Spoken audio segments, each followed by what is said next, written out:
All right, guys, want to go over two more things. First, I want to go over, so on the calendar, you can see where it says tomorrow, we're doing our SNAP fundraiser. Okay, this is a big deal.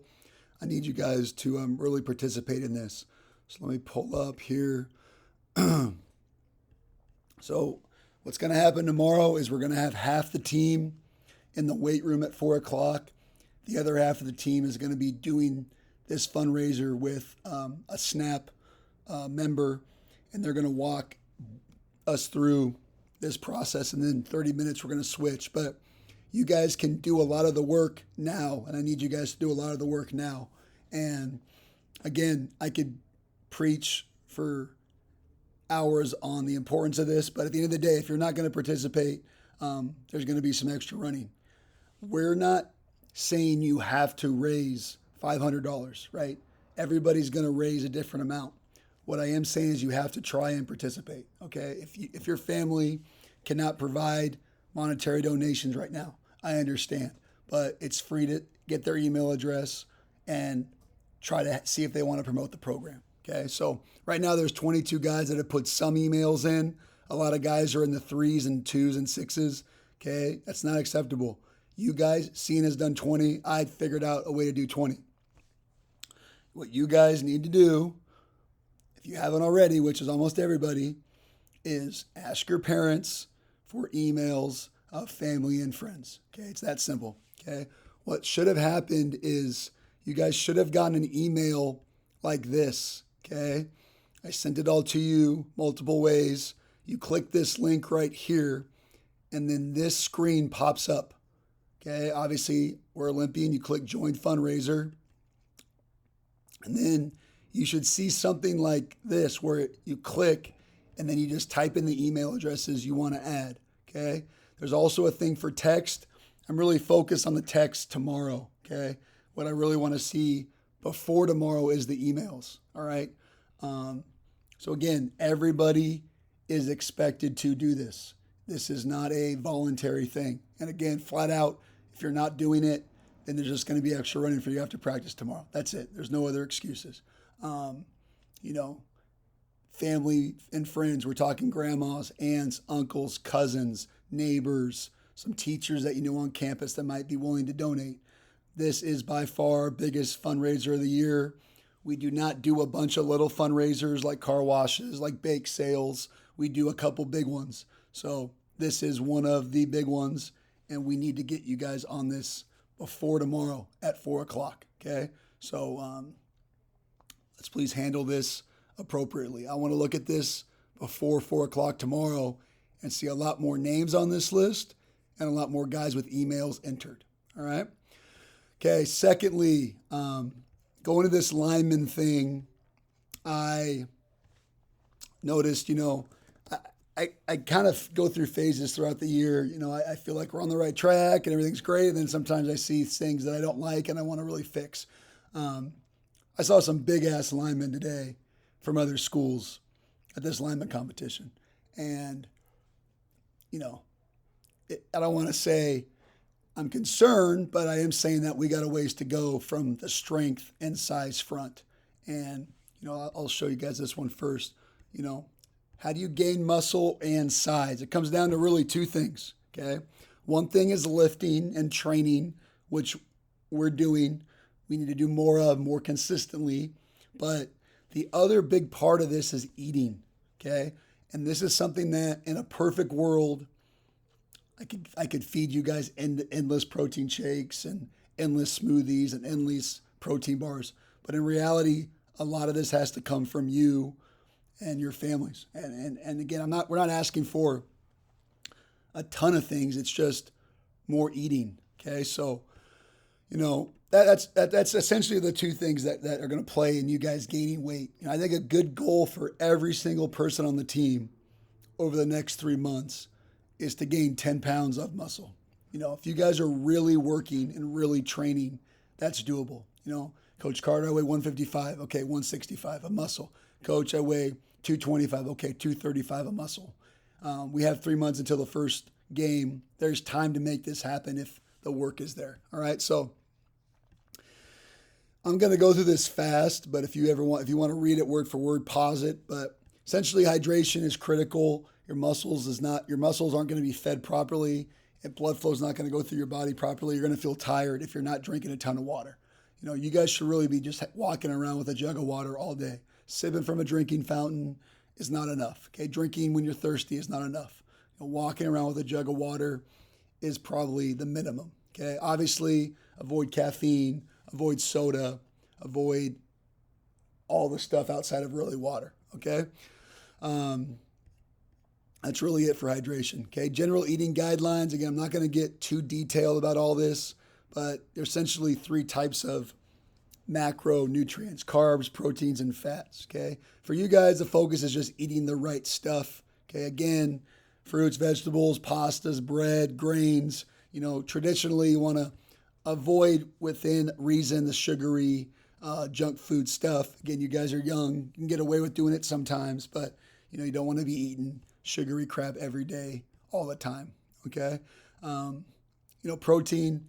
Again, there's different things we're going to talk about in a second, but protein is more for muscle repair. But we just want you guys to eat in the long and short of it. All right. So eating around your training, okay? First of all, you guys should be eating breakfast every day. Coach, my stomach hurts when I eat breakfast. You're an athlete, eat breakfast every day, okay? Have something to eat at lunch. That's going to get you energetic for practice. And then eat something after training. So after lifting and or practice, okay? Going home and laying on the couch for 2 hours and then eating is not good enough, okay? You guys got to bring snacks. Just pack an extra sandwich, pack an extra protein bar, pack an extra protein shake, put it in your body right after you train, okay? Again, this goes into a lot of details, but the simplicity of it is you guys just have to eat more, right? There was a linebacker when I was in Marietta.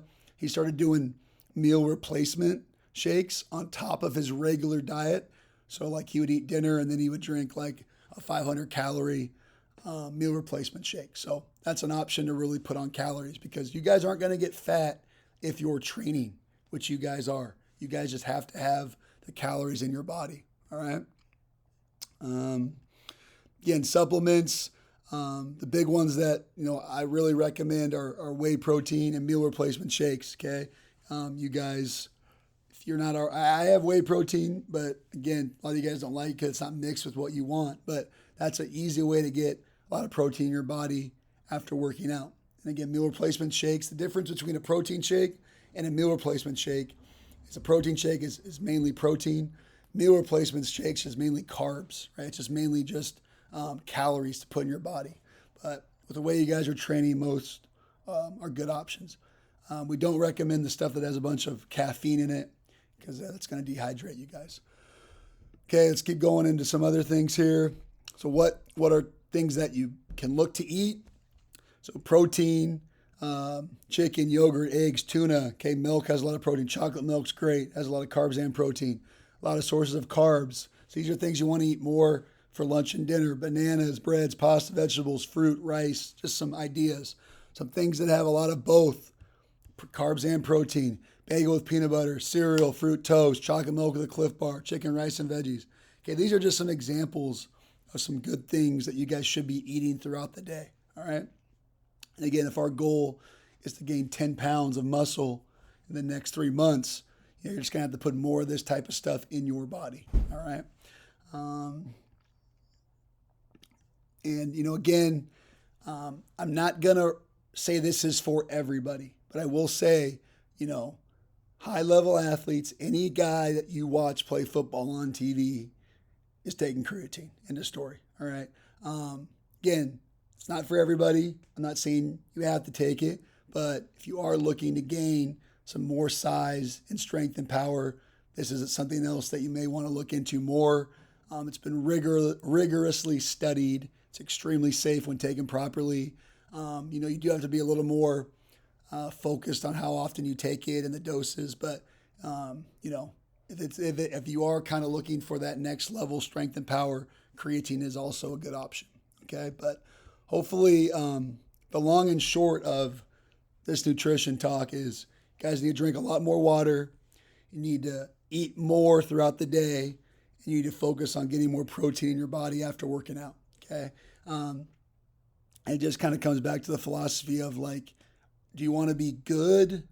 Just do the minimum, or do you want to really like push yourself to the next level? And the guys that have that championship mindset are going to take their body a lot more seriously.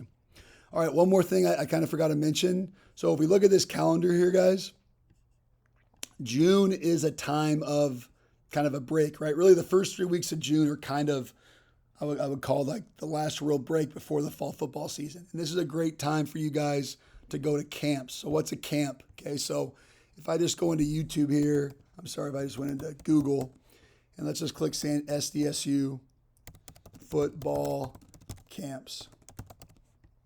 So what is a football camp? Well, there's lots of different ones, but essentially they're 7-on-7, which is more team oriented, but they also have like one-on-one or like individual camps. Okay, so like let's look at this for a second.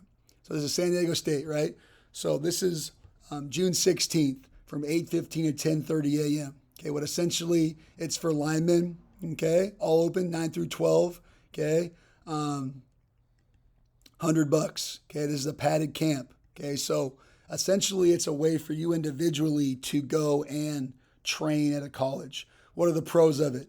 You are getting experience as a player, you're getting in front of college coaches, and you're meeting new people. Okay, so you can essentially go to any college in the country, but specifically San Diego, and find camps like this. Okay, so skills camp, June 16th. All right. We kept going here. Passing camp, which I already talked to you guys possibly about. Well, this is just San Diego State. So there's, you go down this calendar, there's lots of different ones on the 16th that may be open to you. Okay, let's look at another local college. Okay, USD football camps. Okay, University of San Diego. So let's see, football camps, USD. Okay, so youth camp. This may be, let's see. Okay, this is small, but it says this is a 4-day camp intended for ages 6 through 12. So this would not be for your guys' age group. Here we go, Prospect football camp. Okay, date June 8th, 9th, and 12th. So again, our dead period. We're not allowed to work with you as Olympian coaches on your dead period. You are allowed to go to college camps and try to be noticed. College coaches want to be able to see you guys visually. If you go to one of these camps, you do really, really well. They're going to jot down your name. Hey, man, what high school do you go to? What's your huddle information? Then they can follow you and try to recruit you. So it's a great way to be noticed, okay? $75, that's pretty cheap considering, how expensive these camps are. 1-day camp intended for athletes entering 9 through 12 grades, showcase their skills with Coach Moore and the USD coaching staff, okay? It's essentially, so what to bring, all positions, cleats and water bottles, O-line, D-line, helmet, shoulder pads, and mouthpiece, okay? I can get you guys whatever equipment you need. If you get, Coach, I need shoulder pads and a helmet, you got it for these camps. Obviously, you got to bring it back, but I can give you guys that type of stuff, all right? So this would be another example of, quote-unquote, a prospect camp, okay? There's one that you guys might be interested in. So these the two camps I just showed you guys, those are like 1-day camps, one and done. But this camp is longer. It's like a 4-day. This is your padded football camp. Let me show you guys this one. Let's look at this one here. No. Here we go. This is another type of camp. This is known as like an overnight camp. These are a little more expensive, but you're getting a lot more hands-on training. Okay, so this is the Nike Contact Football Camp, SDSU. Okay, so it's a local one. It talks about the coaches that are going to be there. Corey Liuget used to play in the NFL. And then it goes into the detail. So it's June 30th to July 3rd, okay? Overnight, which means you're staying the night in a dorm, you're being fed, you're doing a lot of intense football stuff.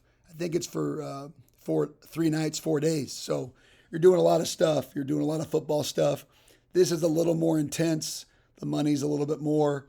So if you're really, serious about trying to get some extra work, this would be a good idea. But I'm just trying to let you guys know that the summer is a good time to get out there and show off your skills. In a perfect world, I could raise up $200,000 a year and pay for all you guys to go, but that's just not realistic. So hopefully you guys can ask your parents to take you, even if it's one of these one-day camps. Hey, you get to go train, you get to get in front of college coaches, and you get to have fun. One more thing that I get a lot of messages about from colleges is like they used to be called satellite camps. So like the ones in San Diego usually are just hosted by one school, but up in LA or Orange County, there's a lot more players. So what you'll see is these types of things called satellite camps. All right. So this is at University of Redlands, which is up north, maybe like an hour, hour and a half. And essentially a lot of colleges will be there to watch, guys train. So let me find find the right flyer for you guys to look at. So like here's an example. Okay, so Redlands football camp. So on June, so you're essentially doing the same thing. You're doing drills by position, but look at all the coaches that will be at this camp each day. So Oregon, San Jose State, Colorado State, June 2nd, June 3rd, University of Washington, Weber State, June 6th, U of A, USD. So, it says open to any and all entrants, 9th through 12th grade as of fall 2024. Okay, you're essentially, just training in front of college coaches. Register now. Let's see what the price is. It's reasonable, maybe $100. But if you guys want to go, maybe hey, let's get 3 guys to go up north. I mean, you can see June 10th. Look how many freaking colleges are there. Okay, so this is a great time for you guys to try to hit the camp circuit. And if you really want to branch out outside of San Diego, there's tons of opportunities at like a school like Redlands or a school like Laverne or obviously USC or UCLA. There's a lot more, quote unquote camps like this. So, again, just want to let you guys know what's out there. Proud of you guys. I want to keep getting better. All right. See you tomorrow.